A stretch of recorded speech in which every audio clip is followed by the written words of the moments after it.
You're sitting by the calm pool. The wind blows softly, and you feel a slight chill across your body.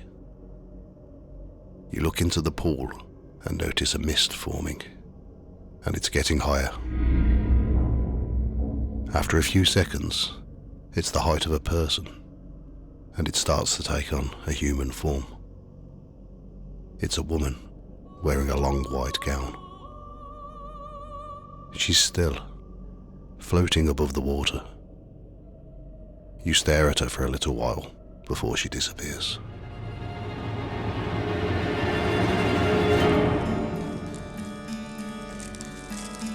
Welcome to Ghost Tales by the Fireside.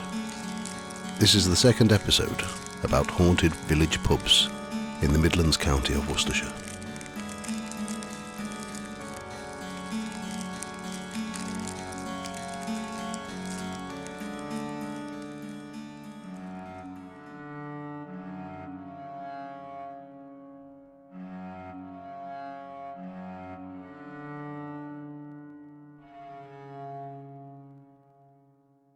Hanbury is a village located in Worcestershire, England, and has been an agricultural area for many years. The area has been inhabited since prehistoric times, with evidence of Bronze Age, Iron Age and Roman settlements. But the name Hanbury is of Anglo-Saxon origin, meaning high fortified place or high fort. On the hilltop, where the 12th century St Mary the Virgin Church now stands, there is evidence of pre-Christian burials and a Roman settlement where coins have been found. In the 4th century, a church was built on top of the hill, which is when the Roman Empire converted to Christianity. There is no evidence that the 12th century St Mary's Church is connected to the 4th century church. Hanbury was once part of Feckenham Forest, and Gallows Green to the west of Hanbury was the site of executions for forest law offences. In the Middle Ages, the manor of Hanbury belonged to the Bishop of Worcester. There were subsidiary manors, including an important one at Temple Broughton, which belonged to the Knights Templar, and the area known as the Holloway, later Hollowfields, in the southeast of the parish, was granted to the monks of Bawdsley Abbey from nearby Redditch. My great-grandparents once owned Hollowfields Farm, which is still on this land. From 1631, Edward Vernon bought the manor of Hanbury, whose descendants built Hanbury Hall in 1701, which I've covered in a previous episode. The Country Girl pub in Hanbury was once a row of cottages, which were eventually converted into part of the pub in 1982. In the 1970s, a young man was sitting in his car while he waited for his girlfriend who worked in the pub. There was a small pool at the back of the pub, and he noticed a white mist rising out of it. He said that it took the form of a woman who just floated and stayed still.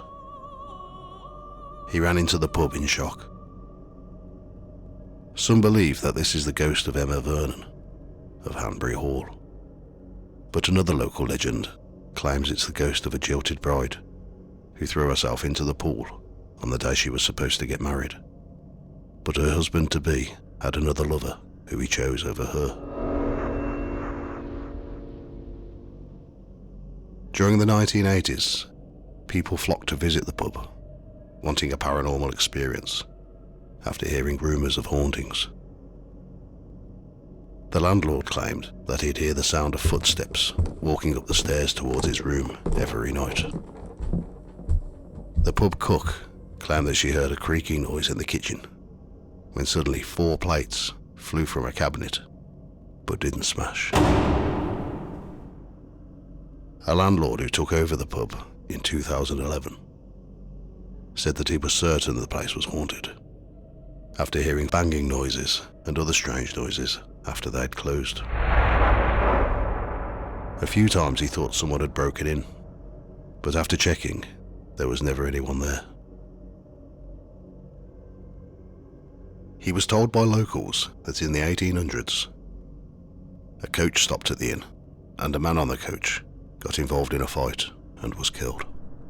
He's believed to haunt the pub. In 2016, the pub closed and has since been converted into flats. I wonder if the people who live there now have experienced anything strange. There are many ghost stories and legends in and around Hanbury. St Mary's Church and the local Beechwoods are well known as a paranormal hotspot. A ghost has been witnessed many times walking up the church tower. Near the bottom of the hill is Woodrow Pool, once well used by fishermen. Two young men who spent the day fishing one day witnessed a tall figure who crouched down at the far end of the pool and drank water from the pool with his hands. They say that when he stood up, they noticed that he was over 6 feet tall and had the appearance of a bear.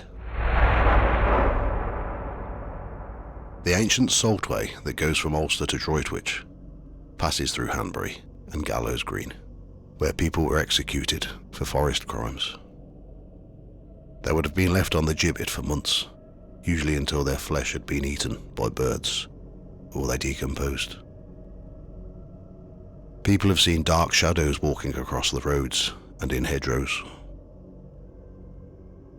A man was driving his wife home after a night out. They saw a horse and cart travelling along around the Gallows Green area. He slowed down so that he didn't startle the horse. After around a minute of following the horse and cart, they disappeared. He had to pull the car over and rest for a moment. He asked his wife if she'd seen it, and she said yes. But she described it as a horse and coach, like what people would travel in, not a horse and cart. A woman was driving in the same area one night with her son when she noticed a figure crouched in the bushes with a blue mist surrounding it.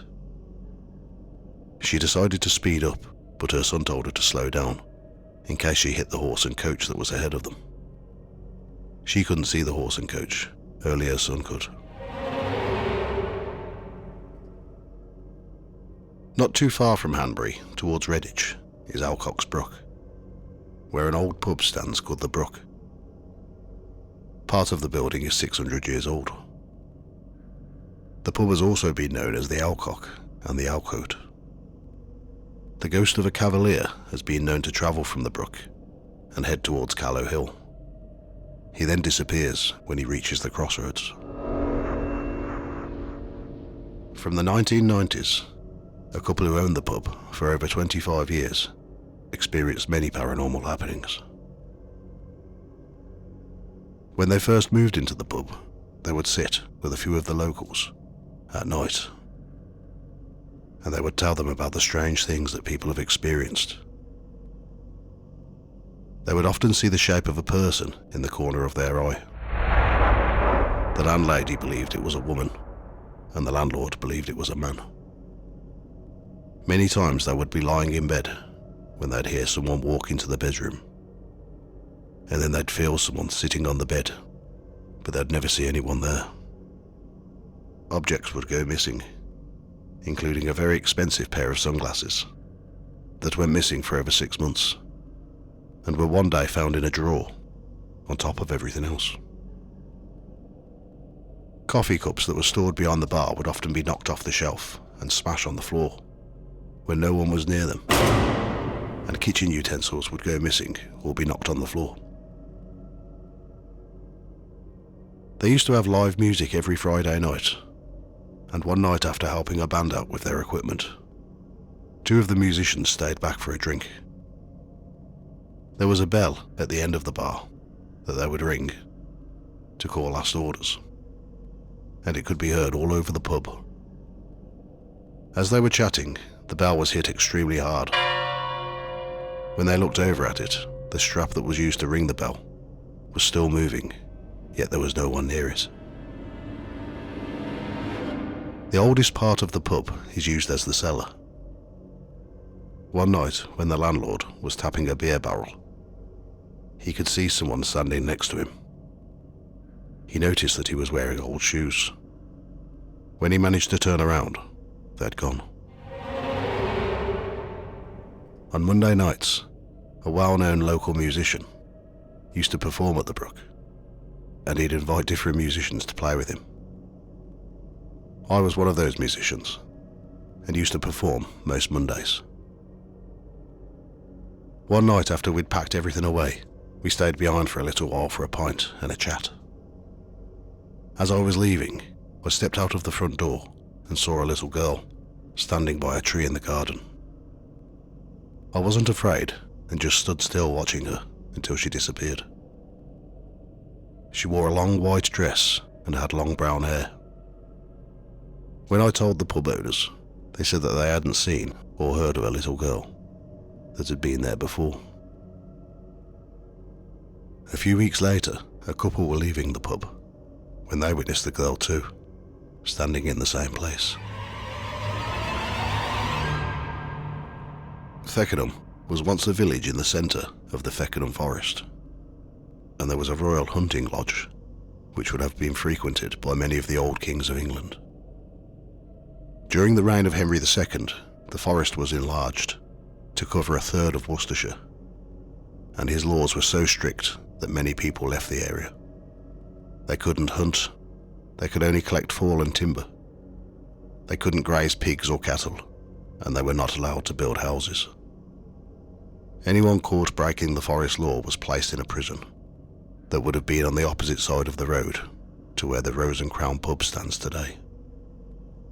The Rose and Crown was first mentioned in a document from 1483, when James was the licensee. It was called the Old Rose and Crown back then, and may have been the church's alehouse. Over the years, many people have seen the shadow of a man in the old shed area of the Rose and Crown, which was used for storage and as an office. One night, a well-known radio presenter visited the pub, as he was told about the ghost story, and that it made its presence felt in the daytime as well as at night. The ghost would move office equipment and hide things. The presenter was accompanied by a medium and another man who worked for the radio station, and they were asking people in the pub if they had experienced anything paranormal. He asked out loud, "Come on, ghosty, where are you?" When suddenly a loud bang came from the other side of the door, as if someone had kicked it really hard from the other side. They double-checked that no one was around, and once realising that they were on their own, the presenter's colleague ran off into the car park and went home. Many others have witnessed a shadowy phantom walking through the corridor that leads to the pub garden too, most saying that it was a man. Feckenham's pre-Christian past still shows up. There are two fields either side of the mount, known as Upper and Lower Puck Close. Pucks were friendly but mischievous fairies in folklore. There are also other places named Puck around the area. Upper and Lower Puck Hill in Acton Beesham, Puck Hallow in Hallow, Puck Hall Field and Far Puck Hall Peace in Hartlebury, Puck Croft in Stock and Bradley, Puck Hill Corner in Himbleton, and many more. There was once a field known as Sperity Pit, which contained a huge hole and was surrounded by oak trees. On the 21st of December 1889, the Birmingham Weekly Post published a report on Sperity Pit. The pit has been filled up, but the trees remain in a small circle to mark its site. There are some traditions of a supernatural character associated with this old pit.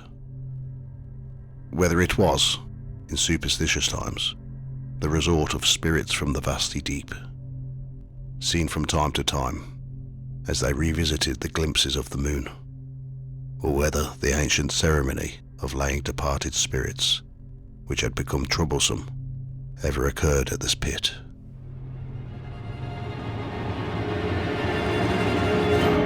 Thank you for listening to Ghost Tales by the Fireside. If you enjoy this channel, please subscribe and give me a thumbs up, it's very appreciated. You can find more information about the episodes on the website, ghosttales.co.uk, and on the Facebook and Instagram pages at Ghost Tales Podcast. All music, research, writing, production, art and sound effects are all my own work.